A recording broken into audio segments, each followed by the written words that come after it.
The Obsidian Claw Tavern hummed with the low rumble of draconic conversation. Lisa wiped down the quantum marble bar, her human hands moving efficiently between glasses that could withstand plasma breath. 3 years working in the only establishment in the Andromeda sector that catered to the ancient Draconid warrior caste, and she'd learned to read their body language better than most xenolinguists. The group that had just landed occupied the corner booth, 5 massive Draenids, their scales bearing the platinum sheen of veterans, their wings folded against their backspore scars that spoke of atmospheric entries and void battles. Lissa grabbed her datapad and approached, her boots clicking against the obsidian floor. "Welcome to the Obsidian Claw. What can I get you?" she asked, projecting confidence. Draenids respected strength even in smaller species. The largest one, whose crimson scales caught the light like polished rubies, fixed her with amber eyes. Fermented neutron star whiskey, 5 glasses coming right up. Lisa turned, then paused. Something on the Draconid's exposed shoulder had caught her eye. A tattoo, intricate and glowing with bioluminescent ink. The pattern was unmistakable.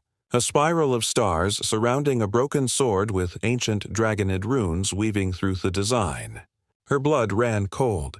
"Sir," she said quietly, turning back. "That tattoo on your shoulder." The broken sword with the star spiral. The Draconid's eyes narrowed, his clawed hand instinctively moving toward the mark. His companion shifted, suddenly alert. "You recognize warrior marks, human?" Lisa's heart hammered. "My mom has a tattoo exactly like yours." The tavern fell silent. Every dragonhead turned toward their booth. The Crimson Warrior rose slowly, his 3-man frame unfolding like a warship deploying. "What did you say?" "My mother," Lisa repeated, her voice steady despite the tremor in her hands. "She has that exact tattoo. Same design, same placement. I've seen it my whole life." The Draconid's expression shifted through confusion, disbelief, then something that looked like pain. Impossible, that mark. "It's the brand of the Void Talons, the most elite strike force in Draenid history. We were the only ones." He faltered. "We fought in the Cascade War 30 years ago." "The what war?" Lisa asked. One of the other Draenids, her scales, a deep emerald, spoke up. "Before your species joined the Galactic Council, before humans were considered significant.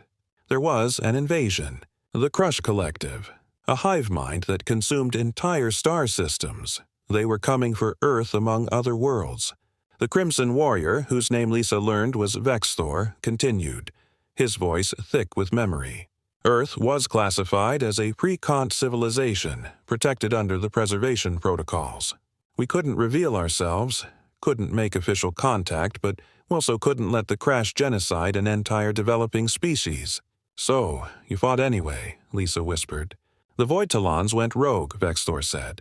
300 of the finest warriors in the galactic arm. We abandoned our posts, violated every council law, and threw ourselves into Earth's orbit. We held the line for 6 months while Earth slept, unaware of the war raging in their skies. Another Draenid, whose dark blue scales looked like midnight, added grimly.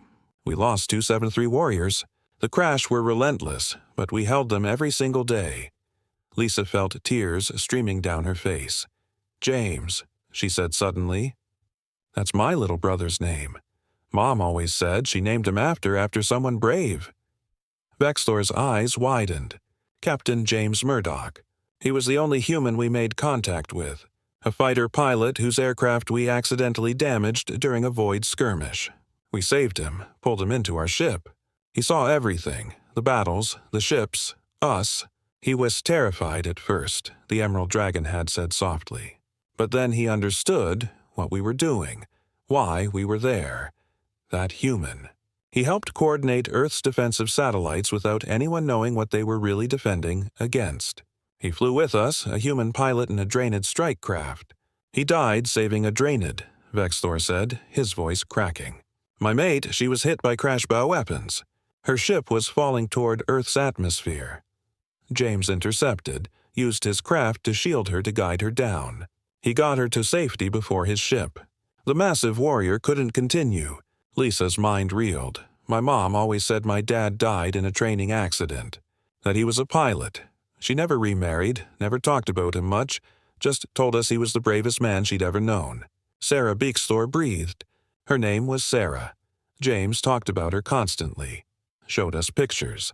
Said when the war was over he was going to marry her. He looked at Lisa with new eyes.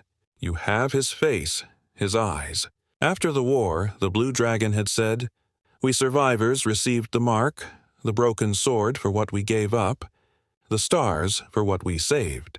When we learned Sarah was pregnant, a few of us visited her in secret. We told her enough, gave her Themark so James would be remembered." Lisa touched her datapad, fingers shaking, and pulled up a photo. This is her.